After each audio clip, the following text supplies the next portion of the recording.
ಎಲ್ರಿಗೂ ನಮಸ್ಕಾರ. ನನ್ನ ಹೆಸರು ಜಗದೀಶ ಬಿ.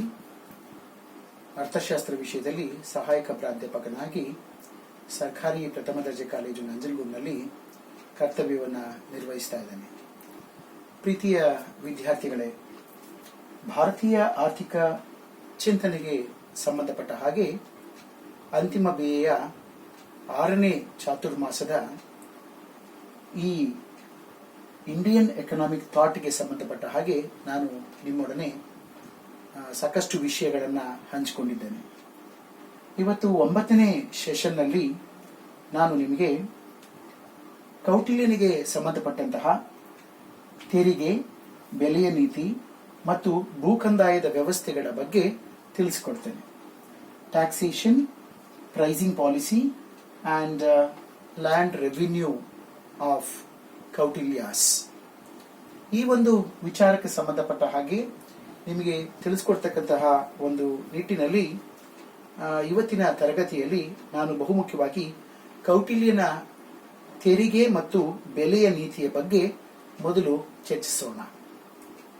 ದೀರ್ಘಾವಧಿಯಲ್ಲಿ ಆರ್ಥಿಕ ಚಟುವಟಿಕೆಗಳನ್ನು ಹೆಚ್ಚುವರಿಯಾಗಿ ಸೇರ್ಪಡೆಯಾಗುವ ಮೊತ್ತದ ಆಧಾರದ ಮೇಲೆ ಸಾರ್ವಜನಿಕ ಕ್ಷೇತ್ರದಲ್ಲಿ ಇದನ್ನ ಸೇರಿಸಿಕೊಳ್ಳಬೇಕೇ ಅಥವಾ ಬೇಡವೇ ಅನ್ನುವಂತಹ ಒಂದು ನಿರ್ಧಾರವನ್ನ ಮೊದಲು ಮಾಡಬೇಕು ಅನ್ನುವಂಥದ್ದು ಕೌಟಿಲ್ಯನ ಒಂದು ವಿಚಾರ ಆಗಿತ್ತು. ಅಂದ್ರೆ ಒಂದು ದೀರ್ಘಾವಧಿಯಲ್ಲಿ ಆರ್ಥಿಕ ಚಟುವಟಿಕೆಗಳಲ್ಲಿ ಹೆಚ್ಚುವರಿಯಾಗಿ ಯಾವುದಾದ್ರೂ ಒಂದು ಮೊತ್ತದ ಆದಾಯವನ್ನು ತರ್ತಕ್ಕಂತಹ ಒಂದು ವ್ಯವಸ್ಥೆಯನ್ನ ನಾವು ವ್ಯವಸ್ಥೆಯೊಳಗೆ ಸೇರಿಸ್ಕೊಳ್ಬೇಕೋ ಬೇಡವೋ ಅನ್ನುವಂಥದ್ದು ಅದು ಚರ್ಚೆಯನ್ನ ಮಾಡಿ ತದನಂತರದಲ್ಲಿ ಆ ಒಂದು ತೆರಿಗೆ ಪದ್ಧತಿ ಅನುಕೂಲ ಅನ್ನೋದಾದ್ರೆ ಆ ಪದ್ಧತಿಯನ್ನ ಇಂಪ್ಲಿಮೆಂಟ್ ಮಾಡಬೇಕು ಅನ್ನುವಂಥದ್ದು ಕೌಟಿಲ್ಯನ ಒಂದು ಅರ್ಥವಾಗಿತ್ತು. ಕೃಷಿಯು ಸರ್ಕಾರದ ಆದಾಯದ ಮುಖ್ಯ ಮೂಲವಾಗಿದ್ದು ತನ್ನ ಆದಾಯದ 6ನೇ ಒಂದು ಭಾಗವನ್ನ ತೆರಿಗೆಯಾಗಿ ನೀಡಬೇಕಾಗಿತ್ತು ಅಥವಾ ನಿರ್ಧರಿಸಲಾಗಿತ್ತು ಅನ್ನುವಂಥದ್ದನ್ನು ಹೇಳ್ತೇವೆ.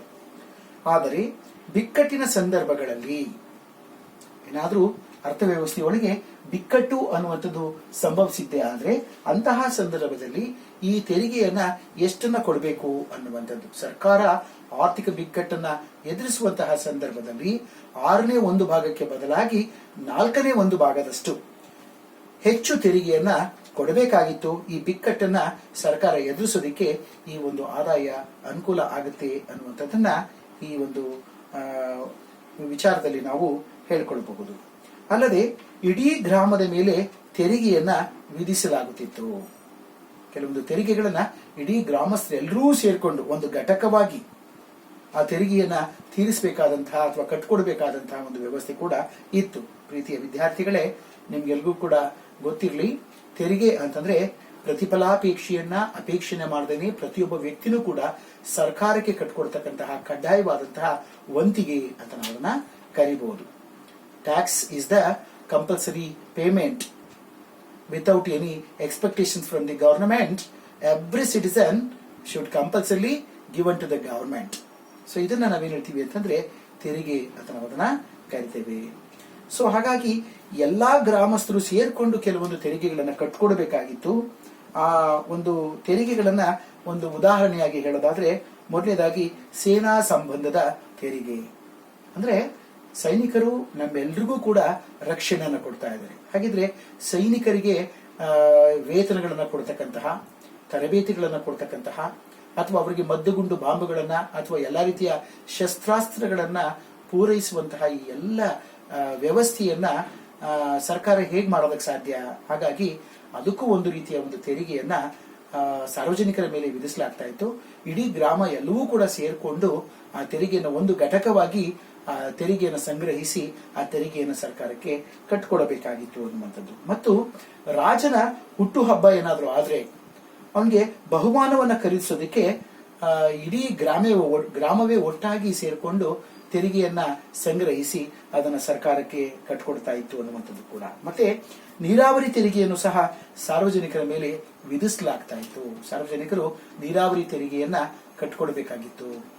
ಸೊ ಅದನ್ನ ಬಹಳ ಸವಿಸ್ತರವಾಗಿ ತಿಳ್ಕೊಳ್ಳುವಂತಹ ಒಂದು ಪ್ರಯತ್ನವನ್ನು ಕೂಡ ಮಾಡೋಣ. ಯಾವ ರೀತಿಯ ನೀರಾವರಿ, ಒಣಭೂಮಿಯ ನೀರಾವರಿಗೆ ಯಾವ ರೀತಿಯ ತೆರಿಗೆಯನ್ನು ಕಟ್ಕೊಡ್ಬೇಕು, ಅಥವಾ ಕಾಲುವೆ ಪದ್ಧತಿಗಳ ಮುಖಾಂತರ ನೀರಾವರಿಯ ಸೌಲಭ್ಯವನ್ನು ಪಡ್ಕೊಂಡ್ರೆ ಯಾವ ರೀತಿಯ ತೆರಿಗೆಯನ್ನು ಕಟ್ಟಿಕೊಡ್ಬೇಕು, ಅಥವಾ ಬಾವಿಗಳ ಮುಖಾಂತರ ಅಥವಾ ಏತ ನೀರಾವರಿ ಪದ್ಧತಿಗಳನ್ನು ಅನುಸರಿಸ್ತಾ ಇದ್ರೆ ಯಾವ ರೀತಿಯ ತೆರಿಗೆಗಳನ್ನು ಕಟ್ಟಿಕೊಡ್ಬೇಕು ಅನ್ನುವಂತಹ 10 ಹಲವು ಬಗೆಯ ತೆರಿಗೆಯ ನೀತಿಗಳನ್ನ ಕೌಟಿಲ್ಯ ತನ್ನ ಅರ್ಥಶಾಸ್ತ್ರ ಅನ್ನುವಂತಹ ಪುಸ್ತಕದಲ್ಲಿ ಬಹಳ ಸವಿವರವಾಗಿ ವಿವರಿಸುವಂತಹ ಒಂದು ಪ್ರಯತ್ನವನ್ನ ಮಾಡಿದ್ದಾನೆ. ಸೊ ನೀರಾವರಿ ಕಾಮಗಾರಿಗಳ ಸ್ವರೂಪದ ಆಧಾರದ ಮೇಲೆ ತೆರಿಗೆಗಳನ್ನ ರೂಪಿಸಲಾಗ್ತಾ ಇತ್ತು. ನೀರಾವರಿ ಕಾಮಗಾರಿಗಳ ಆಧಾರದ ಮೇಲೆ ತೆರಿಗೆಗಳ ಪದ್ಧತಿಗಳನ್ನ ರೂಪಿಸಲಾಗ್ತಾ ಇತ್ತು. ಆಗ ಉತ್ಪನ್ನದ 1/5 ನೀರಾವರಿ ತೆರಿಗೆಯನ್ನ ಕಟ್ಕೊಡ್ಬೇಕಾಗಿತ್ತು. ಅಂದ್ರೆ ಕೈಗಳಿಂದ ನೀರನ್ನ ಬಳಸುತ್ತಿದ್ದರೆ, ಯಾವುದೇ ಒಂದು ವ್ಯವಸಾಯೋತ್ಪನ್ನ ಚಟುವಟಿಕೆಗಳಿಗೆ ಕೈಗಳಿಂದ ನೀರನ್ನ ಬಳಸುವಂತಿದ್ರೆ ಅವರು ತಮ್ಮ ಉತ್ಪಾದನೆಯ 1/5 ತೆರಿಗೆಯಾಗಿ ಸರ್ಕಾರಕ್ಕೆ ಕಟ್ಕೊಡ್ಬೇಕಾಗಿತ್ತು. ನೀರನ್ನ ಭುಜಗಳ ಮೇಲೆ ಹೊತ್ತೊಯ್ದು ಅಥವಾ ಏತ ನೀರಾವರಿ ಕೈಗೊಳ್ಳುವವರು 1/4 ಉತ್ಪನ್ನದ 1/4 ತೆರಿಗೆಯನ್ನ ಸರ್ಕಾರಕ್ಕೆ ಸಲ್ಲಿಸಬೇಕಾಗಿತ್ತು. ನೀರಾವರಿ ಸೌಲಭ್ಯವುಳ್ಳ ಭೂಮಿಗೆ ಭೂ ತೆರಿಗೆಯ ಜೊತೆಗೆ ನೀರಾವರಿ ತೆರಿಗೆಯನ್ನು ಕೂಡ ವಿಧಿಸಲಾಗ್ತಾ ಇತ್ತು. ಯಾರಾದ್ರೂ ನಾವು ಇರಿಗೇಟೆಡ್ ಲ್ಯಾಂಡ್ ಅಂತ ಏನ್ ಹೇಳ್ತೀವಿ, ಅದಕ್ಕೆ ಭೂ ತೆರಿಗೆಯನ್ನು ಹಾಕ್ತಾ ಇದ್ರು ಮತ್ತು ನೀರಾವರಿಯ ಕಂದಾಯವನ್ನು ಕೂಡ ಹಾಕ್ತಾ ಇದ್ರು. ಇವೆರಡೂ ಕೂಡ ಇರಿಗೇಟೆಡ್ ಲ್ಯಾಂಡ್ ಹೋಲ್ಡರ್ಸ್ ಇದನ್ನ ಕಟ್ಕೊಳ್ಬೇಕಾಗಿತ್ತು. ಮತ್ತೆ ಕಾಲುವೆ ಮತ್ತು ಯಂತ್ರಗಳನ್ನು ಬಳಸಿ ನೀರಾವರಿ ಸೌಲಭ್ಯವನ್ನು ಪಡೆದುಕೊಂಡು ಕೃಷಿ ಮಾಡುವವರು ಒಟ್ಟು ಉತ್ಪನ್ನದ 1/3 ತೆರಿಗೆಯನ್ನು ಸರ್ಕಾರಕ್ಕೆ ಕಟ್ಕೊಡ್ಬೇಕಾಗಿತ್ತು ಅನ್ನುವಂಥದ್ದು ಕೂಡ.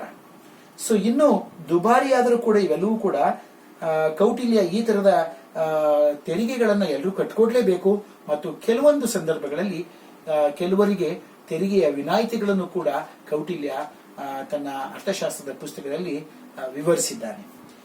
ಸೊ ಯಾವುದದು ಇವನ ಮುಖಾಂತರ ತೆರಿಗೆ ವಿನಾಯಿತಿ ಅಂತಂದ್ರೆ, ಮೊದಲನೇದು ಹೊಸ ಅಣೆಕಟ್ಟೆಗಳನ್ನ ನಿರ್ಮಾಣ ಮಾಡಿದಂತ ಸಂದರ್ಭದಲ್ಲಿ 5 ವರ್ಷಗಳವರೆಗೆ ತೆರಿಗೆಯ ವಿನಾಯಿತಿಯನ್ನ ನೀಡಲಾಗ್ತಾ ಇತ್ತು. ಯಾಕೆಂದ್ರೆ ಹೊಸದಾಗಿ ಅಣೆಕಟ್ಟೆಯನ್ನ ಕಟ್ಟಿದಾಗ ಆಗ್ತಾನೆ ರೈತರು ತಮ್ಮ ಜೀವನವನ್ನ ರೂಪಿಸ್ಕೋಬೇಕಾಗುತ್ತೆ. ಹೊಸ ಜಮೀನು, ಹೊಸ ನೀರು, ಹೊಸ ಪದ್ಧತಿ, ಹೊಸ ವ್ಯವಸ್ಥೆ. ಇಂಥ ಸಂದರ್ಭಗಳಲ್ಲಿ ಏಕಾಏಕಿ ತೆರಿಗೆಯನ್ನು ಹಾಕಿದ್ರೆ ಅವರಿಗೆ ಕಟ್ಕೊಡ್ತಕ್ಕಂಥದ್ದು ಕಷ್ಟ ಆಗುತ್ತೆ ಅನ್ನುವಂತಹ ಉದ್ದೇಶದಿಂದ 5 ವರ್ಷಗಳವರೆಗೆ ಯಾವುದೇ ರೀತಿಯ ತೆರಿಗೆಯನ್ನು ಅವರು ಕಟ್ಟಬೇಕಾಗಿರಲಿಲ್ಲ. ಹೊಸ ಒಂದು ಅಣೆಕಟ್ಟೆಗಳ ನಿರ್ಮಾಣಕ್ಕೆ ಮತ್ತು ಆ ಭಾಗದ ಜನರಿಗೆ 5 ವರ್ಷದವರೆಗೆ ಯಾವುದೇ ತೆರಿಗೆಗಳನ್ನು ನೀಡಬೇಕಾಗಿರಲಿಲ್ಲ. ಇದನ್ನು ತೆರಿಗೆಯ ವಿನಾಯಿತಿ ಅಂತ ನಾವು ಅದನ್ನು ಕರಿತೇವೆ. ಹಾಗೆಯೇ ಕೆರೆ ಕಟ್ಟೆಗಳನ್ನ ರಿಪೇರಿ ಮಾಡಿಸಿದಂತಹ ಒಂದು ಕಾರಣಕ್ಕೆ 4 ವರ್ಷಗಳವರೆಗೆ ಯಾವುದೇ ತೆರಿಗೆಗಳನ್ನ ಕಟ್ಟಬೇಕಾಗಿರಲಿಲ್ಲ. ನಂತರ ಕಳೆ ಕಶ್ಮಲಗಳಿಂದ ಕೆರೆ ಕಟ್ಟೆಗಳನ್ನ ಶುದ್ಧೀಕರಣ ಮಾಡಿದ್ದೇ ಆದರೆ ಅಂತಹ ಸಂದರ್ಭದಲ್ಲಿ ಸುಮಾರು 3 ವರ್ಷಗಳವರೆಗೆ ಯಾವುದೇ ತೆರಿಗೆಗಳನ್ನ ಕಟ್ಟಬೇಕಾಗಿರಲಿಲ್ಲ ಅನ್ನುವಂಥದ್ದನ್ನು ಕೂಡ ಈ ಒಂದು ಸಂದರ್ಭದಲ್ಲಿ ನಾವು ಹೇಳಬಹುದು. ಇದೆಲ್ಲವೂ ಕೂಡ ಕೌಟಿಲ್ಯನ ಬಹುಮುಖ್ಯವಾಗಿರ್ತಕ್ಕಂತಹ ಒಂದು ತೆರಿಗೆಯ ಪದ್ಧತಿಯ ಒಂದು ವಿಚಾರಗಳು ಅಂತ ನಾವಿಲ್ಲಿ ಹೇಳ್ಕೊಳ್ಬಹುದು. ಮತ್ತು ಈ ತೆರಿಗೆಗಳಿಂದ ರಾಜಬೊಕ್ಕಸವನ್ನ ಹೆಚ್ಚಿಸುವುದು ಕೌಟಿಲ್ಯನ ಉದ್ದೇಶವಾಗಿತ್ತು. ತೆರಿಗೆಗಳನ್ನ ಯಾಕೆ ಹಾಕ್ತಾರೆ ಅಂತ ಆಗ್ಲೇ ಹೇಳಿದೆ ನಾನು. ಯಾವುದೇ ರೀತಿಯ ಪ್ರತಿಫಲಾಪೇಕ್ಷೆಯನ್ನ ಬಯಸ್ತೇನೆ. ಪ್ರತಿಯೊಬ್ಬ ವ್ಯಕ್ತಿನೂ ಕೂಡ ಸರ್ಕಾರಕ್ಕೆ ಕಡ್ಡಾಯವಾಗಿ ಯಾಕೆ ಕಟ್ಕೊಡ್ಬೇಕು ಅಂದ್ರೆ, ಸರ್ಕಾರ ನಮಗೆ ರಕ್ಷಣೆನ ನೀಡ್ತಾ ಇದೆ, ಸರ್ಕಾರ ನಮಗೆ ಸಾಮಾಜಿಕ ಭದ್ರತೆಯನ್ನು ಒದಗಿಸಿಕೊಡ್ತಾ ಇದೆ, ಸರ್ಕಾರ ನಮಗೆ ಎಲ್ಲ ಆರ್ಥಿಕವಾಗಿ, ಸಾಮಾಜಿಕವಾಗಿ, ಸಾಂಸ್ಕೃತಿಕವಾಗಿ ಸಮಾನತೆಯಿಂದ ಬದುಕುವಂತಹ ಒಂದು ನಿಟ್ಟಿನಲ್ಲಿ ಅಹರ್ನಿಶಿ ದುಡಿತಾ ಇದೆ. ಹೀಗೆ ಸರ್ಕಾರ ಹಲವು ರೀತಿಯ ಅಭಿವೃದ್ಧಿಯ ವೆಚ್ಚಗಳನ್ನ, ಅಭಿವೃದ್ಧಿಯೇತರ ವೆಚ್ಚಗಳನ್ನ ಮಾಡಬೇಕಾಗುತ್ತೆ. ಈ ವೆಚ್ಚಗಳನ್ನು ಹೇಗೆ ಭರಿಸೋದು? ಸೊ ಸಾರ್ವಜನಿಕರು ಈ ತೆರಿಗೆಗಳನ್ನು ಕೊಡೋದ್ರ ಮುಖಾಂತರ ಸರ್ಕಾರಕ್ಕೆ ಅವರು ಆದಾಯವನ್ನ ತಂದು ಕೊಡ್ತಾರೆ. ಸರ್ಕಾರ ಈ ಆದಾಯವನ್ನ ಜನಪರ ಕಾರ್ಯಗಳಿಗೋಸ್ಕರ ಮೀಸಲಿಟ್ಟು ದೇಶದ ಅಭಿವೃದ್ಧಿಗೋಸ್ಕರ ಶ್ರಮಿಸಬೇಕು ಅನ್ನುವಂಥದ್ದು ಕೌಟಿಲ್ಯನ ಒಂದು ಅಭಿಮತವಾಗಿತ್ತು ಅನ್ನುವಂಥದ್ದನ್ನ ಹೇಳ್ಕೊಳ್ಬಹುದು. ಮತ್ತು ಚಟುವಟಿಕೆಗಳ ಒಂದು ಅರ್ಥವ್ಯವಸ್ಥೆಯ ಒಳಗೆ ಕೆಲವೊಂದು ಮುಗ್ಗಟ್ಟು, ಉತ್ಕರ್ಷ ಸಂಪ್ರದಾಯಗಳನ್ನು ಹುಟ್ಟು ಹಾಕುವುದು ಅಥವಾ ಕಳ್ಳಕಾಕರನ್ನ ಸಂಪೂರ್ಣವಾಗಿ ನಿರ್ನಾಮ ಮಾಡುವುದು, ಸರ್ಕಾರಿ ನೌಕರರನ್ನ ನಿಯಂತ್ರಿಸುವುದು, ತೆರಿಗೆಯ ವಿನಾಯಿತಿಗಳನ್ನ ಕಡಿಮೆ ಮಾಡುವುದು, ನಗದು ಬಹುಮಾನಗಳನ್ನ ಇಳಿಸುವುದು ಕೌಟಿಲ್ಯನ ತರ್ಕವಾಗಿತ್ತು. ಅಂದ್ರೆ ಅರ್ಥವ್ಯವಸ್ಥೆಯಲ್ಲಿ ನಾವು ಬೂಮ್ ಅಥವಾ ಉತ್ಕರ್ಷ, ಶೃಂಗ ಅತ್ಯಂತ ಉಚ್ಛ್ರಾಯವಾಗಿರ್ತಕ್ಕಂಥ ಒಂದು ಸ್ಥಿತಿಯನ್ನು ತಲುಪಬೇಕು ಅಂತಂದ್ರೆ ಈ ಎಲ್ಲ ಪದ್ಧತಿಗಳನ್ನ ಅನುಸರಿಸೋದ್ರ ಮುಖಾಂತರ ಸರ್ಕಾರದ ಬೊಕ್ಕಸವನ್ನು ತುಂಬಿಸಬೇಕು ಅನ್ನುವಂಥ ಮಾತುಗಳನ್ನ ಇಲ್ಲಿ ಕೌಟಿಲ್ಯ ಅವರು ತಿಳಿಸ್ಕೊಡ್ತಾರೆ. ಸೊ ಮುಂದೆ ಕೌಟಿಲ್ಯನ ಬಗ್ಗೆ ಸ್ಟೆಗ್ಲರ್ ಅನ್ನುವಂತಹ ಒಬ್ಬ ವ್ಯಕ್ತಿ ಒಂದು ಮಾತನ್ನ ಹೇಳ್ತಾನೆ. 1971ರಲ್ಲಿ ಇವನು ಅವನದೇ ಆದಂತಹ ಒಂದು ಹೇಳಿಕೆಯನ್ನು ನೀಡ್ತಾನೆ. ಕೌಟಿಲ್ಯನ ಬಲವೆಂದರೆ ತೆರಿಗೆಯ ಆದಾಯದ ಸಂಗ್ರಹ ಮತ್ತು ವೆಚ್ಚಗಳನ್ನು ಆರ್ಥಿಕತೆಯಲ್ಲಿ ಅದರ ಶಾಶ್ವತ ಆದಾಯಗಳ ಹುಟ್ಟುವಳಿಯನ್ನು ಸಾಮರ್ಥ್ಯವನ್ನು ಹೆಚ್ಚಿಸುವುದು ಮತ್ತು ಅದನ್ನು ಬಳಸುವುದು. ಅಂದ್ರೆ ಯಾವುದೇ ತೆರಿಗೆಯ ಹುಟ್ಟುವಳಿಗಳನ್ನ ಹೆಚ್ಚು ಹೆಚ್ಚು ಮಾಡ್ತಾ ಹೋದ್ರೆ ಖಂಡಿತವಾಗಿ ಕೂಡ ಒಂದು ಸರ್ಕಾರ ಸದೃಢವಾಗುತ್ತೆ ಅನ್ನುವಂಥ ಮಾತುಗಳನ್ನ ಇಲ್ಲಿ ಸ್ಟೆಗ್ಲರ್ ಅನ್ನುವಂತಹ ವ್ಯಕ್ತಿ ಕೂಡ ಹೇಳ್ತಾನೆ. ಇದರ ಸಾರ್ವಜನಿಕ ವಲಯದ ಮಹತ್ವವನ್ನ ಈ ವಿಷಯಗಳು ನಮಗೆ ಹೆಚ್ಚು ಮನವರಿಕೆಯನ್ನ ಮಾಡಿಕೊಡ್ತೇವೆ ಅಂತ ಹೇಳಿದ್ರೆ ಖಂಡಿತವಾಗಿ ಕೂಡ ತಪ್ಪಾಗ್ಲಿಕ್ಕಿಲ್ಲ ಅನ್ನುವಂಥದ್ದನ್ನ ಇಲ್ಲಿ ಹೇಳ್ಬಹುದು. ಸೊ ಮುಂದುವರೆದು ಸರ್ಕಾರವು ಸರಕುಗಳ ಬೆಲೆ, ಆ ಬೆಲೆಯ ನೀತಿಯನ್ನ ನಿರ್ಧಾರ ಮಾಡುವಂಥದ್ದು, ಬಡ್ಡಿ ದರಗಳು ಮತ್ತು ಕೂಲಿಗಳು ಮತ್ತು ದುಡಿಮೆಯ ಪರಿಸ್ಥಿತಿಗಳಿಗೆ ಸಂಬಂಧಿಸಿದಂತೆ ಕೌಟಿಲ್ಯ ಕೆಲವೊಂದು ಕಾಯ್ದೆಗಳನ್ನ ರೂಪಿಸಿದ್ದಾನೆ. ಅವುಗಳನ್ನ ಉಲ್ಲಂಘಿಸಿದವರಿಗೆ ತೀವ್ರ ದಂಡ ಶುಲ್ಕವನ್ನ ವಿಧಿಸಲಾಗ್ತಿತ್ತು ಅನ್ನುವಂಥದ್ದು ಕೂಡ ಇಲ್ಲೊಂದು ವಿಶೇಷವಾದಂತಹ ಒಂದು ಮಾಹಿತಿ ನಿಮಗೆ. ಯಾಕೆಂದ್ರೆ ಸರ್ಕಾರವು ಸರಕುಗಳನ್ನ ಅದರ ಬೆಲೆಯ ನೀತಿಯನ್ನ ಮತ್ತೆ ಬಡ್ಡಿ ದರಗಳನ್ನ, ಕೂಲಿಗಳನ್ನ, ದುಡಿಮೆಯ ಪರಿಸ್ಥಿತಿಗಳನ್ನ ನಿರ್ಧರಿಸಿದಾಗ ಅವುಗಳನ್ನು ಉಲ್ಲಂಘನೆ ಮಾಡಿದಂತಹ ವ್ಯಕ್ತಿಗಳಿಗೆ ಸರ್ಕಾರ ಏನ್ ಮಾಡ್ತಾ ಇತ್ತು ಅಂತಂದ್ರೆ ದಂಡ ಶುಲ್ಕವನ್ನು ವಿಧಿಸ್ತಾ ಇತ್ತು ಅನ್ನುವಂಥದ್ದು. ಮತ್ತು ಹಾಗೆಯೇ ನಾನಿಲ್ಲಿ ನಿಮಗೆ ತೆರಿಗೆ ಮತ್ತು ಬೆಲೆಯ ನೀತಿಯ ಬಗ್ಗೆ ಕೂಡ ಇವತ್ತು ನಾನು ವಿವರಣೆಗಳನ್ನ ಕೊಡ್ತಾ ಇದ್ದೀನಿ. ಬೆಲೆಗಳನ್ನ ನಿಯಂತ್ರಿಸುವುದು ಸರ್ಕಾರದ ವಾಣಿಜ್ಯ ನಿರ್ದೇಶಕನ ಜವಾಬ್ದಾರಿಯಾಗಿತ್ತು. ನಾನು ಆಗ್ಲೇ ಹೇಳಿದೆ 10 ಹಲವು ವಿಭಾಗಗಳಿಗೆ ಸರ್ಕಾರ ಕೆಲಸವನ್ನ ಮಾಡ್ತಾ ಇತ್ತು. ಪ್ರತಿಯೊಂದು ವಿಭಾಗಗಳಿಗೂ ಕೂಡ ಒಬ್ಬ ಅಧ್ಯಕ್ಷ ಅಥವಾ ಸರ್ಕಾರದಿಂದ ನೇಮಿಸಲ್ಪಟ್ಟಂತಹ ಒಬ್ಬ ನಿರ್ದೇಶಕ ತನ್ನ ಕೆಲಸ ಕಾರ್ಯಗಳನ್ನ ಮಾಡ್ತಾ ಇದ್ದ. ಸೊ ಹಾಗಾಗಿ ಈ ಎಲ್ಲ ವಿಭಾಗಗಳಲ್ಲಿ ಸಾಕಷ್ಟು ಕೆಲಸಗಳನ್ನ ಮಾಡಬೇಕಾದಂತಹ ಒಂದು ಗುರುತರವಾದಂತಹ ಜವಾಬ್ದಾರಿನ ಹೊತ್ತಿದ್ದವರು ಆ ಒಂದು ಸಂಸ್ಥೆಗಳ ನಿರ್ದೇಶಕರು. ಈ ನಿರ್ದೇಶಕರುಗಳು ಬೆಲೆಗಳನ್ನ ನಿಯಂತ್ರಿಸುವಂತಹ ಒಂದು ಸರ್ಕಾರದ ವಾಣಿಜ್ಯ ನಿರ್ದೇಶಕನ ಕೆಲಸ ಆಗಿತ್ತು ಇದು ಅನ್ನುವಂಥದ್ದು ಹೇಳ್ಬೋದು. ಸರಕುಗಳ ಬೇಡಿಕೆಯ ಆಧಾರದ ಮೇಲೆ ಕೌಟಿಲ್ಯನು ಜನಪ್ರಿಯ ಮತ್ತು ಜನಪ್ರಿಯ ರಹಿತ ಅನ್ನುವಂತಹ ಒಂದು ಪದಗಳನ್ನ ಅವತ್ತಿನ ಕಾಲಕ್ಕೆ ಬಳಸಿದ್ದ. ಯಾವುದು ಜನಪ್ರಿಯ ವಸ್ತುಗಳು, ಯಾವುದು ಜನಪ್ರಿಯವಲ್ಲದ ವಸ್ತುಗಳು, ಸೊ ಯಾವುದ್ರ ಮೇಲೆ ಹೆಚ್ಚು ತೆರಿಗೆಯನ್ನು ವಿಧಿಸಿದ್ರೆ ಸರ್ಕಾರಕ್ಕೆ ರೆವಿನ್ಯೂ ಕಲೆಕ್ಟ್ ಆಗುತ್ತೆ, ಸೊ ಅನ್ನುವಂಥ ಮಾಹಿತಿಗಳನ್ನ ಇದ್ರ ಮುಖಾಂತರ ನಾವು ತಿಳ್ಕೊಳ್ಬಹುದು. ವಾಣಿಜ್ಯ ನಿರ್ದೇಶಕನು ಬಳಕೆದಾರರ ಹಿತಾಸಕ್ತಿಗಳನ್ನು ಕಾಪಾಡಬೇಕು. ವಾಣಿಜ್ಯ ನಿರ್ದೇಶಕ ಎಲ್ಲಾ ಕಡೆನೂ ಕೂಡ ಅಧ್ಯಕ್ಷ ಅಥವಾ ನಿರ್ದೇಶಕ ಕೆಲವೊಂದು ತೀರ್ಮಾನಗಳನ್ನ ಸರ್ಕಾರದ ಪರವಾಗಿ ತೆಗೆದುಕೊಳ್ಳಬೇಕು ಅನ್ನುವಂಥದ್ದು ಈ ಕೌಟಿಲ್ಯನ ಅರ್ಥಶಾಸ್ತ್ರದಲ್ಲಿ ಎಲ್ಲ ಒಂದು ವಿವರಣೆಗಳಲ್ಲೂ ಕೂಡ ಸಾಮಾನ್ಯವಾಗಿ ಕಂಡು ಬರ್ತಕ್ಕಂಥ ಒಂದು ಮಾಹಿತಿ ಅನ್ನುವಂಥದ್ದು ಹೇಳ್ಬಹುದು. ಸರಕುಗಳ ಉತ್ಪಾದನೆ, ತೆರಿಗೆಗಳು, ಬಡ್ಡಿ, ಗೇಣಿ ಮತ್ತು ಇತರೆ ವೆಚ್ಚಗಳನ್ನ ಆತನು ಲೆಕ್ಕಕ್ಕೆ ತೆಗೆದುಕೊಳ್ಳಬೇಕು. ಯಾರೊಬ್ಬ ನಿರ್ದೇಶಕ ಯಾವುದೇ ಬೆಲೆಯನ್ನು ನಿರ್ಧಾರ ಮಾಡುವಾಗ ಈ ಎಲ್ಲ ಅಂಶಗಳನ್ನ ಗಣನೆಗೆ ತೆಗೆದುಕೊಂಡು ಯಾವುದೇ ವಸ್ತುವಿನ ಬೆಲೆಯನ್ನ ನಿರ್ಧಾರ ಮಾಡಬೇಕು ಅಥವಾ ಯಾವುದೇ ರೀತಿಯ ವ್ಯಾಪಾರಕ್ಕೆ ಸಂಬಂಧಪಟ್ಟಂತಹ ಒಂದು ತೀರ್ಮಾನಗಳನ್ನ ತೆಗೆದುಕೊಳ್ಳಬೇಕು ಅನ್ನುವಂಥದ್ದನ್ನ ಕೌಟಿಲ್ಯ ತಿಳಿಸಿರ್ತಾನೆ. ಆಮದು ಸರಕುಗಳ ಬೆಲೆ ನಿರ್ಣಯಕ್ಕೆ ವಿಶೇಷ ಗಮನವನ್ನ ಕೌಟಿಲ್ಯ ನೀಡಿರ್ತಾನೆ. ಯಾವುದೇ ವಸ್ತುಗಳು ನಮ್ಮ ದೇಶದೊಳಗೆ ಆಮದಾಗಬೇಕಾದ್ರೆ ಸೊ ಅವುಗಳ ಬೆಲೆ ಹೇಗಿರಬೇಕು ಅನ್ನುವಂಥದ್ದನ್ನ ನಿರ್ದೇಶಕರು ಅದರ ಮಾಹಿತಿಯನ್ನ ರಾಜ ಅಥವಾ ಸರ್ಕಾರಕ್ಕೆ ತಲುಪಿಸಬೇಕು ಮತ್ತು ಅದನ್ನ ನಿರ್ಧರಿಸಬೇಕು ಅನ್ನುವಂಥ ಮಾತುಗಳನ್ನು ಕೂಡ ಹೇಳ್ತೇನೆ. ವಾಣಿಜ್ಯ ನಿರ್ದೇಶಕನು ವಿಶೇಷ ಗಮನವನ್ನು ಹರಿಸುವುದರ ಮುಖಾಂತರ ಸ್ಪಷ್ಟವಾಗಿ ಆಮದು ಮತ್ತು ರಫ್ತು ಸರಕುಗಳ ಬೆಲೆಯನ್ನ ನಿರ್ಧರಿಸಬೇಕು. ಮಾರಾಟಕ್ಕೆ ತರಲಾಗುವ ಸರಕುಗಳ ಪ್ರಮಾಣ, ಬೆಲೆಗಳ ಬಗೆಗೆ ವ್ಯಾಪಾರಿಗಳು ಘೋಷಿಸಬೇಕು. ಯಾರಾದರೂ ವ್ಯಾಪಾರಿಗಳು ಮಾರುಕಟ್ಟೆಗೆ ಬಂದು ವ್ಯಾಪಾರ ವಹಿವಾಟುಗಳನ್ನ ಮಾಡಬೇಕು ಅಂತಂದ್ರೆ ತಂದಿರತಕ್ಕಂಥ ವಸ್ತುಗಳ ಪ್ರಮಾಣ ಯಾವುದು, ಯಾವ ವಸ್ತುಗಳನ್ನು ತಂದಿದ್ದೇವೆ ಅನ್ನುವಂಥದ್ದನ್ನ ಅವರು ಘೋಷಣೆಯನ್ನು ಮಾಡಬೇಕಾಗಿತ್ತು. ಈ ಸರಕುಗಳನ್ನ ಯಾರು ಯಾವ ಪ್ರಮಾಣದಲ್ಲಿ ಖರೀದಿಸುತ್ತಾರೆ ಅನ್ನುವಂತಹ ಮಾಹಿತಿಯನ್ನ ಅಂತಿಮವಾಗಿ ನಿರ್ದೇಶಕರು ಸರ್ಕಾರಕ್ಕೆ ನೀಡಬೇಕಾಗಿತ್ತು. ಯಾರು ಯಾರಿಂದ ಯಾವ ಪ್ರಮಾಣದಲ್ಲಿ ಎಷ್ಟು ಪ್ರಮಾಣದ ವಸ್ತುಗಳನ್ನ ಕೊಂಡ್ಕೊಂಡಿದ್ದಾರೆ ಅನ್ನುವಂಥ ಮಾಹಿತಿಯನ್ನು ಕೂಡ ಸರ್ಕಾರಕ್ಕೆ ಸಲ್ಲಿಸಬೇಕಾಗಿತ್ತು ಅನ್ನುವಂಥದ್ದು. ಸರಕುಗಳ ಬೆಲೆಯನ್ನು 3 ಬಾರಿ ಹರಾಜಿನಲ್ಲಿ ಘೋಷಿಸಿದ ನಂತರ ಅತ್ಯಂತ ಹೆಚ್ಚು ಬೆಲೆಯನ್ನು ಸೂಚಿಸಿದವರಿಗೆ ಅದನ್ನು ನೀಡಬೇಕು ಅನ್ನುವಂಥದ್ದು ಕೌಟಿಲ್ಯನ ಹೇಳಿಕೆಯಾಗಿತ್ತು. ಯಾಕೆಂತಂದ್ರೆ ಯಾರೇ ಆಗಲಿ ಇದನ್ನ ನಾವು ಓಪನ್ ಮಾರ್ಕೆಟ್ ಸಿಸ್ಟಮ್ ಅಂತ ಕರೀತೇವೆ. ಓಪನ್ ಮಾರ್ಕೆಟ್ ಸಿಸ್ಟಮ್ನಲ್ಲಿ ಹಲವಾರು ವಸ್ತುಗಳಿರ್ತವೆ. ಹಿಂದಿನ ಕಾಲದಲ್ಲಿ ಸಾಟಿ ವಿನಿಮಯ ಪದ್ಧತಿ ಇತ್ತು. ಯಾರಿಗಾದ್ರೂ ಯಾವುದಾದ್ರೂ ವಸ್ತುಗಳು ಬೇಕು ಅಂತಂದ್ರೆ ಯಾರು ಅತ್ಯಂತ ಹೆಚ್ಚಿನ ಮೌಲ್ಯಕ್ಕೆ ಹರಾಜಿನಲ್ಲಿ ಕೂಗಿ ಭಾಗವಹಿಸ್ತಾರೋ, ಸೊ ಅದು 3 ಬಾರಿ ಅವರ ವಸ್ತುಗಳ ಬೆಲೆಯನ್ನ ನಿರ್ಧರಿಸಿ ಘೋಷಣೆಯನ್ನ ಮಾಡಿದ ನಂತರ ಯಾರು ಅತ್ಯಂತ ಹೆಚ್ಚಿನ ಬೆಲೆಗೆ ಆ ವಸ್ತುಗಳನ್ನು ಕೊಂಡ್ಕೊಳ್ಳೋದಕ್ಕೆ ನಿರ್ಧರಿಸ್ತಾರೋ ಅಂತವರಿಗೆ ಆ ವಸ್ತುಗಳು ತಲುಪಬೇಕು ಅನ್ನುವಂಥದ್ದನ್ನ ಇಲ್ಲಿ ಕೌಟಿಲ್ಯ ತನ್ನ ಬೆಲೆಯ ನೀತಿನಲ್ಲಿ ತಿಳಿಸ್ಕೊಡ್ತಾನೆ. ನಂತರ ಕೂಲಿಯ ನಿರ್ಣಯಗಳು ಹೇಗಾಗ್ತಾ ಇದ್ವು, ಕೂಲಿ ಅಂತಂದ್ರೆ ಏನು ಅನ್ನುವಂಥದ್ದನ್ನ ತಿಳ್ಕೊಳ್ಳೋಣ. ಶ್ರಮಕ್ಕೆ ಪ್ರತಿಫಲವಾಗಿ ನೀಡತಕ್ಕಂಥದ್ದೇ ಕೂಲಿ. ಕಾರ್ಮಿಕರು 1/10 ಕೂಲಿಯನ್ನ ಕೃಷಿಕರು ತಾವು ವ್ಯವಹರಿಸಿದ ಕೆಲಸಗಳಿಂದ ಪಡ್ಕೊಳ್ಬೇಕಾಗಿತ್ತು. 1/10 ಅವತ್ತಿನ ಕಾಲಕ್ಕೆ ಸರಕುಗಳ ರೂಪದಲ್ಲಿ ಕೂಲಿಯನ್ನ ನೀಡಲಾಗ್ತಾ ಇತ್ತು. ಸೊ ಈ 1/10 ತುಪ್ಪ ಅಥವಾ ಬೆಳೆಗಳನ್ನ ಪಡೆಯಬಹುದಿತ್ತು. ಬೆಳೆಗಳು ಅಂತಂದ್ರೆ ಇಲ್ಲಿ ಸರಕುಗಳು, ಗೂಡ್ಸ್ ಅಂತ ನಾವು ಅದನ್ನ ಕರಿತೀವಿ.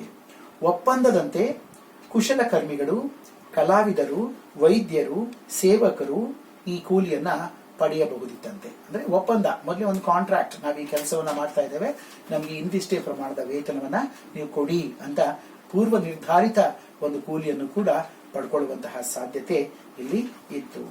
ಕೈಗಾರಿಕೆಗಳಲ್ಲಿ ವ್ಯಕ್ತಿ ಕೌಶಲ್ಯಕ್ಕೆ ಅನುಗುಣವಾಗಿ ಕೂಲಿ ನಿರ್ಧಾರವಾಗ್ತಾ ಇತ್ತು. ಯಾವುದೇ ಕೈಗಾರಿಕೆಗಳು, ಆ ಕೈಗಾರಿಕೆಗಳಲ್ಲಿ ವ್ಯಕ್ತಿಗಳ ಚಾಣಾಕ್ಷತನ ಅಥವಾ ಅವರ ಕರಕುಶಲ ಒಂದು ವ್ಯವಸ್ಥೆಯ ಆಧಾರದ ಮೇಲೆ ಕೂಲಿ ಅನ್ನುವಂಥದ್ದು ನಿರ್ಧಾರ ಆಗ್ತಾ ಇತ್ತು ಅನ್ನುವಂಥದ್ದನ್ನು ಕೂಡ ನಾವಿಲ್ಲಿ ಹೇಳ್ಬಹುದು. ಸೊ ಹೀಗೆ ತೆರಿಗೆಯ ಪದ್ಧತಿ ಹೇಗಿತ್ತು, ಬೆಲೆಯ ನೀತಿ ಹೇಗಿತ್ತು ಅನ್ನೋದನ್ನ ನಾವು ತಿಳ್ಕೊಂಡ ನಂತರ ಈಗ ನಾವು ಭೂಕಂದಾಯದ ವ್ಯವಸ್ಥೆಯನ್ನ ಅಂದಿನ ಕಾಲಕ್ಕೆ ಕೌಟಿಲ್ಯನ ಒಂದು ಮಾತುಗಳಲ್ಲಿ ಹೇಗೆ ಭೂಕಂದಾಯದ ವ್ಯವಸ್ಥೆ ಇತ್ತು ಅನ್ನೋದನ್ನ ತಿಳ್ಕೊಳ್ಳೋಣ. ಇದನ್ನ ನಾವು ಲ್ಯಾಂಡ್ ರೆವಿನ್ಯೂ ಅಂತ ನಾವಿಲ್ಲಿ ಹೇಳ್ಕೊಳ್ಬಹುದು.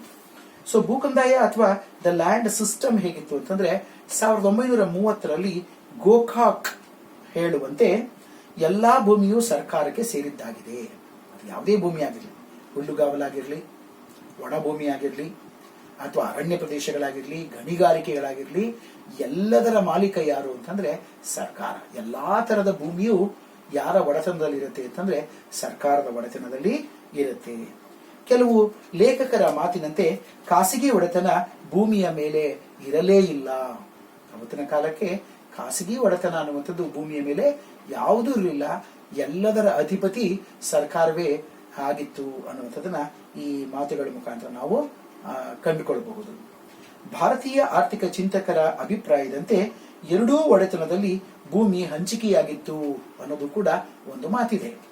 ಅಂದ್ರೆ ಖಾಸಗಿ ಒಡೆತನದಲ್ಲೂ ಭೂಮಿ ಇತ್ತು ಮತ್ತು ಸಾರ್ವಜನಿಕ ಒಡೆತನದಲ್ಲೂ ಕೂಡ ಭೂಮಿ ಇತ್ತು ಅನ್ನುವಂಥದ್ದನ್ನ ಕೆಲವು ಚಿಂತಕರು ತಮ್ಮ ವಿಚಾರಗಳನ್ನ ಮಂಡಿಸ್ತಾರೆ, ಅಥವಾ ತಮ್ಮ ವಿಚಾರಗಳಲ್ಲಿ ಆ ಚಿಂತನೆಗಳನ್ನ ಮಂಡಿಸ್ತಾರೆ. ಸೊ ಸರ್ಕಾರಿ ಒಡೆತನದ ಯಾವುದೇ ಭೂಮಿಯನ್ನ ಕೃಷಿಗಾಗಿ ಬಳಸುವಂತಿದ್ದರೆ, ಸರ್ಕಾರಿ ಭೂಮಿಯನ್ನ ಕೃಷಿಗೋಸ್ಕರ ಬಳಸ್ಕೊಳ್ತಾ ಇದ್ರೆ ಯಾರಾದ್ರೂ ಅದಕ್ಕೆ ತೆರಿಗೆಯನ್ನು ಕೊಡಬೇಕು ಎಂಬುದಾಗಿ ಕೌಟಿಲ್ಯ ತಿಳಿಸಿದ್ರು.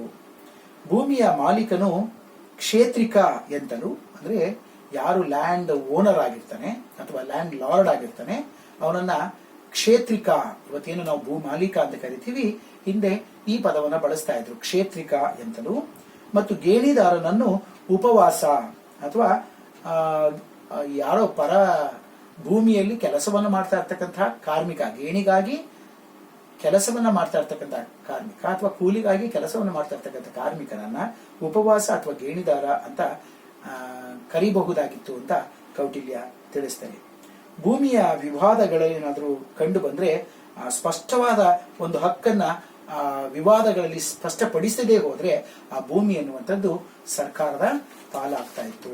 ಅಂದ್ರೆ ಭೂ ವ್ಯಾಜ್ಯಗಳು ಅಂತ ನಾವು ಅದನ್ನ ಕರಿತೇವೆ. ಭೂ ವ್ಯಾಜ್ಯಗಳು ಕಂಡು ಬಂದಾಗ ಆ ಭೂಮಿಗೆ ಸಂಬಂಧಪಟ್ಟ ಹಾಗೆ ಯಾವುದೇ ರೀತಿಯ ಸ್ಪಷ್ಟವಾದಂತಹ ನಿಲುವುಗಳು ಕಂಡುಬರದೆ ಹೋಗಿದ್ರೆ, ಸೊ ಅಂತಹ ಸಂದರ್ಭದಲ್ಲಿ ಆ ಇಡೀ ಭೂಮಿಯನ್ನ ಸರ್ಕಾರ ವಶಪಡಿಸ್ಕೊಳ್ತಾ ಇತ್ತು. ಒಂದು ಹಂತಕ್ಕೆ ಸರ್ಕಾರ ಇಲ್ಲಿ ಚಕ್ರಾಧಿಪತ್ಯದ ಜೊತೆಗೆ ಏಕಸ್ವಾಮಿತ್ವವನ್ನು ಕೂಡ ಹಳೆಯ ಕಾಲದಲ್ಲಿ ಹೊಂದಿತ್ತು ಅನ್ನುವಂಥದ್ದನ್ನ ನಾವು ಈ ನಿಟ್ಟಿನಲ್ಲಿ ಹೇಳ್ಕೊಳ್ಬಹುದು. ಇಲ್ಲಿ ನಾನು ಈಗಾಗಲೇ ನಿಮಗೆ ತಿಳಿಸ್ಕೊಟ್ಟ ಹಾಗೆ ತೆರಿಗೆ ಪದ್ಧತಿಗಳನ್ನ ಗಮನಿಸಿದಾಗ ಅಥವಾ ಬೆಲೆ ನೀತಿಗಳನ್ನ ಗಮನಿಸಿದಾಗ ಅಥವಾ ಭೂ ಕಂದಾಯದ ವ್ಯವಸ್ಥೆಗಳನ್ನ ನಾವು ಗಮನಿಸಿದಾಗ ಈ ಎಲ್ಲ ವ್ಯವಸ್ಥೆಗಳಲ್ಲಿ ಸರ್ಕಾರದ ಪಾಲು ಅತ್ಯಂತ ಹೆಚ್ಚು ಅನ್ನುವಂಥದ್ದು ನಮಗೆ ವೇದ್ಯವಾಗುತ್ತೆ. ಕೌಟಿಲ್ಯ ಎಲ್ಲ ವಿಚಾರಗಳನ್ನ, ಆರ್ಥಿಕತೆಗೆ ಸಂಬಂಧಪಟ್ಟಂತಹ ಎಲ್ಲ ವಿಚಾರಗಳ ಬಗ್ಗೆ ತನ್ನ ಗಮನವನ್ನ ಹರಿಸಿದ್ದಾನೆ. ಎಂತಹ ತೆರಿಗೆಗಳು ಇರಬೇಕು, ತೆರಿಗೆಗಳ ಪದ್ಧತಿಗಳು ಯಾವುದು, ತೆರಿಗೆಯ ನೀತಿಗಳು. ನಾವು ಇತ್ತೀಚೆಗೆ ತೆರಿಗೆಯ ಒಂದು ನೀತಿಗಳನ್ನ ತುಂಬಾ ಚೆನ್ನಾಗಿ ಓದ್ಕೊಳ್ತೇವೆ. ಆಡಮ್ ಸ್ಮಿತ್ ರವರ 4 ತೆರಿಗೆ ಪದ್ಧತಿಗಳು ಮತ್ತು ಆಧುನಿಕ ವ್ಯವಸ್ಥೆಯೊಳಗೆ ಇನ್ನಿತರ ಕೆನಾನ್ ಆಫ್ ಟ್ಯಾಕ್ಸೇಷನ್ ಅಥವಾ ತೆರಿಗೆಯ ಧೋರಣೆಗಳನ್ನ ನಾವು ಓದ್ತೇವೆ. ಅವತ್ತಿನ ಕಾಲಕ್ಕೂ ಕೂಡ ಈ ತೆರಿಗೆ ಸಲ್ಲಿಕೆಯ ಸಾಮರ್ಥ್ಯದ ಆಧಾರದ ಮೇಲೆ ತೆರಿಗೆಯನ್ನ ವಿಧಿಸಬೇಕು. ಯಾವುದೇ ಒಬ್ಬ ವ್ಯಕ್ತಿಗೆ ತೆರಿಗೆಯನ್ನ ಹೊತ್ತುಕೊಳ್ತಕ್ಕಂಥ ಶಕ್ತಿ ಸಾಮರ್ಥ್ಯ ಇದ್ದಾಗ ಮಾತ್ರ ಅವನು ತೆರಿಗೆಯನ್ನ ಕಟ್ಕೊಡೋದಕ್ಕೆ ಸಾಧ್ಯ. ಅಂತಹ ತೆರಿಗೆಗಳನ್ನ ಮಾತ್ರ ವಿಧಿಸಿ ಸರ್ಕಾರ ಅದನ್ನ ವಸೂಲಿ ಮಾಡಬೇಕು ಅನ್ನುವಂಥ ವಿಚಾರಗಳನ್ನ ಕೌಟಿಲ್ಯ ಅವರು ತಿಳಿಸಿದ್ದಾರೆ. ಮತ್ತು ನಾನು ಈಗಾಗಲೇ ಹೇಳಿದಾಗೆ ಬೆಲೆಯ ನೀತಿ ಅನ್ನುವಂಥದ್ದು ಕೂಡ, ಬೆಲೆ ಹೇಗೆ ನಿರ್ಧಾರಿತವಾಗುತ್ತೆ, ಯಾವುದೇ ವಸ್ತುಗಳ ಬೆಲೆಗಳನ್ನು ನಿರ್ಧರಿಸತಕ್ಕಂಥವನು ವಾಣಿಜ್ಯ ನಿರ್ದೇಶಕನಾಗಿರಬೇಕು. ಅವನು ಯಾವುದರ ಆಧಾರದ ಮೇಲೆ ಬೆಲೆಯನ್ನು ನಿರ್ಧರಿಸಬೇಕು, ಆಮದು ಮತ್ತು ರಫ್ತುಗಳಿಗೆ ಸಂಬಂಧಪಟ್ಟಾಗಿ ಯಾವ ತರದ ಒಂದು ನಿರ್ಧಾರಗಳನ್ನ ತೆಗೆದುಕೊಳ್ಬೇಕು, ರಾಜ ಬೊಕ್ಕಸವನ್ನ ಯಾವ ರೀತಿಯಾಗಿ ತುಂಬಿಸಬೇಕು ಅನ್ನುವಂತ 10 ಮಾಹಿತಿಗಳನ್ನ ಇಲ್ಲಿ ಕೌಟಿಲ್ಯ ಅವರು ನೀಡಿದ್ದಾರೆ. ಹಾಗೆ ಭೂ ಕಂದಾಯಕ್ಕೆ ಸಂಬಂಧಪಟ್ಟ ಹಾಗೆ ಇನ್ನೂ ಸಾಕಷ್ಟು ಮಾಹಿತಿಗಳು ನಮ್ಮ ವಿಷಯ ವ್ಯಾಪ್ತಿಗೆ ಸಂಬಂಧಪಟ್ಟಷ್ಟು ವಿಷಯಗಳನ್ನಷ್ಟೇ ನಾನು ಇಂದಿನ ಒಂದು ಸೆಷನ್ಗಳಲ್ಲಿ ನಿಮಗೆ ಈ ವಿಚಾರಗಳನ್ನು ತಿಳಿಸ್ಕೊಡೋದಕ್ಕೆ ಪ್ರಯತ್ನವನ್ನು ಪಟ್ಟಿದ್ದೀನಿ. ಇದೆಲ್ಲದರ ಒಂದು ಸ್ಟ್ಯಾಟಿಸ್ಟಿಕ್ಸ್, ಅಂಕಿ ಅಂಶಗಳು ಸಾಕಷ್ಟು ಸಿಗ್ತವೆ. ಅವರ ಅರ್ಥಶಾಸ್ತ್ರದ ಪುಸ್ತಕವನ್ನು ಅಧ್ಯಯನ ಮಾಡ್ತಾ ಹೋದ್ರೆ ಎಲ್ಲ ರೀತಿಯ ಒಂದು ಕಂದಾಯದ ವ್ಯವಸ್ಥೆಗಳು ಅವರ ವಿಚಾರಗಳಲ್ಲಿ ಸಮ್ಮಿಳಿತವಾಗಿದ್ದಾವೆ ಅನ್ನುವಂಥದ್ದನ್ನು ಕೂಡ ನಾವಿಲ್ಲಿ ಹೇಳ್ಕೊಳ್ಬಹುದು. ಸೊ ಪ್ರೀತಿಯ ವಿದ್ಯಾರ್ಥಿಗಳೇ, ಈ 9ನೇ ಸೆಷನ್ ಅಲ್ಲಿ ನಾನು ನಿಮಗೆ ಭಾರತೀಯ ಆರ್ಥಿಕ ಚಿಂತನೆಯಲ್ಲಿ taxation, pricing policy and land revenue ಅನ್ನುವಂತಹ ಈ 3 ವಿಷಯಗಳನ್ನು ತೆಗೆದುಕೊಂಡು ನಿಮ್ಮ ಜೊತೆನಲ್ಲಿ ಈ ಕ್ಷಣದವರೆಗೂ ಕೂಡ ನಾನು ಡಿಸ್ಕಷನ್ ಅನ್ನ ಮಾಡಿದ್ದೇನೆ. ನಿಮಗೆ ಹಲವಾರು ವಿಚಾರಗಳನ್ನು ಮುಟ್ಟಿಸಿದ್ದೇನೆ ಅಂತ ಅನ್ಕೊಳ್ತೀನಿ. ನಾನು ಪ್ರತಿ ಸೆಷನ್ ಅಲ್ಲೂ ಕೂಡ ಇದನ್ನ ಹೇಳ್ತಾನೆ ಇದ್ದೀನಿ. ನಿಮಗೆ ಯಾವುದೇ ಒಂದು ವಿಚಾರದ ಬಗ್ಗೆ ಮಾಹಿತಿಗಳು ಬೇಕು ಅಂತಂದ್ರೆ ನಮ್ಮ ಕಾಲೇಜ್ ಶಿಕ್ಷಣ ಇಲಾಖೆ ಬಹಳ ಶ್ರಮ ವಹಿಸಿ ಈ LMS ಕ್ಲಾಸ್ಗಳನ್ನ ಎಲ್ಲ ಉಪನ್ಯಾಸಕರ ಮುಖಾಂತರ ಮಾಡಿಸೋದ್ರ ಮುಖಾಂತರ ನಿಮ್ಮ ಒಂದು ಏನು ವಿದ್ಯಾಭ್ಯಾಸಕ್ಕೆ ಯಾವುದೇ ರೀತಿಯ ಭಂಗ ಆಗಬಾರದು ಅನ್ನುವಂಥ ಉದ್ದೇಶದಿಂದ ಮತ್ತು ನಿಮ್ಮ ಫಲಿತಾಂಶದ ಮೇಲೆ ಯಾವುದೇ ರೀತಿಯ ತೊಂದರೆಗಳಾಗಬಾರದು ಅನ್ನುವಂಥ ಉದ್ದೇಶದಿಂದ ಈ ಎಲ್ಲ ಕೆಲಸ ಕಾರ್ಯಗಳನ್ನು ಬಹಳ ಅಚ್ಚುಕಟ್ಟಾಗಿ ಮಾಡಿಕೊಡ್ತಾ ಇದೆ. ಸೊ ಹಾಗಾಗಿ ಇದರ ಪ್ರಯೋಜನಗಳನ್ನ ನಮ್ಮೆಲ್ಲ ವಿದ್ಯಾರ್ಥಿಗಳು ಕೂಡ ಪಡ್ಕೊಳ್ಳಿ ಅಂತ ಹೇಳ್ತಾ ಇದ್ದೇನೆ. ಮತ್ತೆ ನೀವು LMS ಅನ್ನು ಓಪನ್ ಮಾಡಿ ಸಂಬಂಧಪಟ್ಟಂತಹ ಒಂದು ಏನು ಒಂದು ಲಿಂಕ್ಗಳನ್ನ ಓಪನ್ ಮಾಡಿದ್ದೆ ಆದ್ರೆ ನಿಮಗೆ ಇದಕ್ಕೆ ಸಂಬಂಧಪಟ್ಟಂತಹ ಒಂದು ಸ್ಟಡಿ ಮೆಟೀರಿಯಲ್ಸ್ ಗಳನ್ನ ನಾವು ಅಪ್ಲೋಡ್ ಮಾಡಿದ್ದೇವೆ. ಸೊ ಅದರ ಜೊತೆಗೆ MCQಗಳು, ಮಲ್ಟಿಪಲ್ ಚಾಯ್ಸ್ ಕ್ವೆಶನ್ಸ್ ಗಳನ್ನು ಕೂಡ ಒಂದು 5 ಕ್ವೆಶನ್ಸ್ ಗಳಿಗೆ ಆನ್ಸರ್ಸ್ ಗಳನ್ನ ಸಹಿತವಾಗಿ ನಾವು ಅದನ್ನು ಕೂಡ ಅಪ್ಲೋಡ್ ಮಾಡಿದ್ದೇವೆ. ಈ ಎಲ್ಲ ಮಾಹಿತಿಗಳನ್ನ ನೀವು ಇಂಟರ್ನೆಟ್ ಮುಖಾಂತರ, LMS ಗಳ ಮುಖಾಂತರ ನೀವು ಇದನ್ನು ಪಡ್ಕೊಂಡು ನೀವು ಸಾಧ್ಯವಾದಷ್ಟು ಹೆಚ್ಚಿನ ಒಂದು ರೀತಿಯಲ್ಲಿ ಈ ಒಂದು ಭಾರತದ ಆರ್ಥಿಕ ಚಿಂತನೆಯ ಒಂದು ಇತಿಹಾಸದ ಜ್ಞಾನವನ್ನ ಸಂಪಾದಿಸಿ ಮತ್ತು ಭವ್ಯ ಭಾರತದ ಒಂದು ಆರ್ಥಿಕ ತತ್ವಜ್ಞಾನಿಗಳಾಗಿ ನೀವು ಮುಂದೆ ಬರಲಿ, ನಿಮ್ಮ ಜೀವನವನ್ನು ಚೆನ್ನಾಗಿ ರೂಪಿಸ್ಕೊಳ್ಳಿ ಅಂತ ಹೇಳ್ತಾ ಈ ಒಂದು ತರಗತಿಯನ್ನ ಇಲ್ಲಿಗೆ ನಾನು ನಿಲ್ಲಿಸ್ತಾ ಇದ್ದೇನೆ. ಮತ್ತೆ ಮತ್ತೊಂದು 10ನೇ ಸೆಷನ್ ಅಲ್ಲಿ ನಿಮ್ಮೆಲ್ಲರನ್ನು ಕೂಡ ಭೇಟಿ ಆಗ್ತಾನೆ. ತಮ್ಮೆಲ್ಲರಿಗೂ ಕೂಡ ವಂದನೆಗಳು. ನಮಸ್ಕಾರ.